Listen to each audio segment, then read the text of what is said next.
Pamela Graham reports tonight on sporting champion Vin Night, a winner turned loser. At harness racing, he was a genius.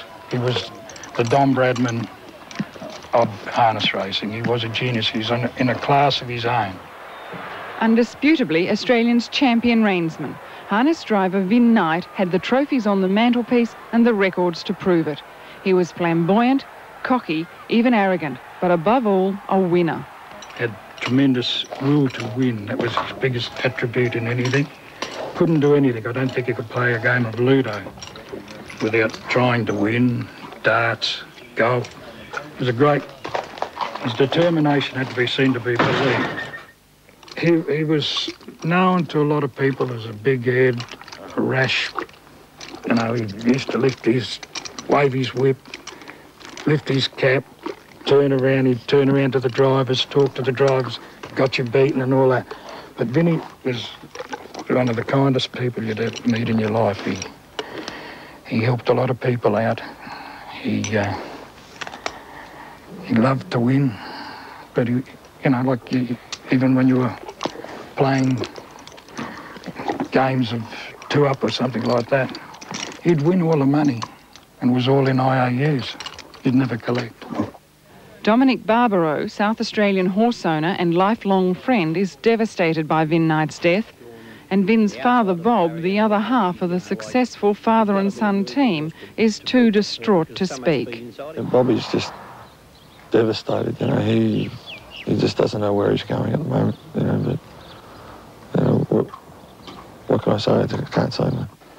Knight's body was found in his car at a parking bay near his hometown of Kilmore, 60 kilometres north of Melbourne.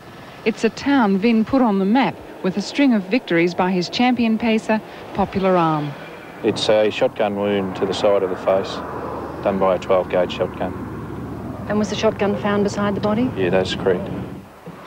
Hours before he died, Vin Night was drinking and dining with his stable staff in Kilmore's Red Lion Hotel, his regular watering hole. Been plenty of tears, I can tell you. Just devastated. No one can believe it. Devastated. Spent a lot of time together, and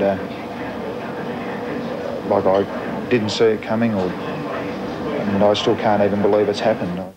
He left the hotel around 10 on Monday night and visited his estranged wife Diane, mother of his 2 little girls. It's believed Vin Night shot himself in his car between 3 a.m. and 7 a.m. on Tuesday, when his body was found by stable staff.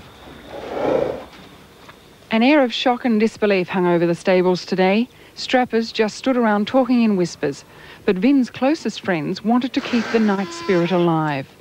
Dominic Barbaro proudly showed me the winner of last Friday's Mildura Pacing Cup, driven by Night. The Unicorn is a 4-year-old stallion that Night reckoned would be a real champion and next year's Inter-Dominion winner.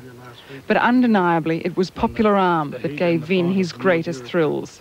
The first time he won the Kilmore Cup, and it was with Popular Alm.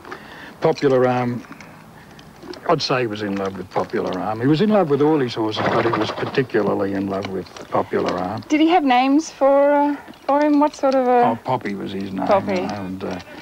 Poppy was just something sensational. He was a horse who had high speed. He's the best horse I've ever seen. Night never tired of being in the winner's circle, so what went wrong? If I knew the answer to that, then I would have been able to stop him doing it. I thought I knew the answer. He was somebody, I think, who wanted what he wanted there and then and worked hard at getting it, and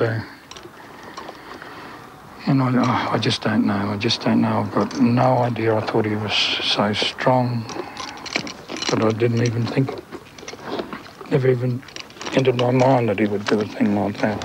What his friends and family aren't talking about are the rumours of massive gambling debts owed to bookies and SP bookmakers, amounts close to $1 million. And combined with a forthcoming divorce, this may have been a handicap too big even for the great Vin Night.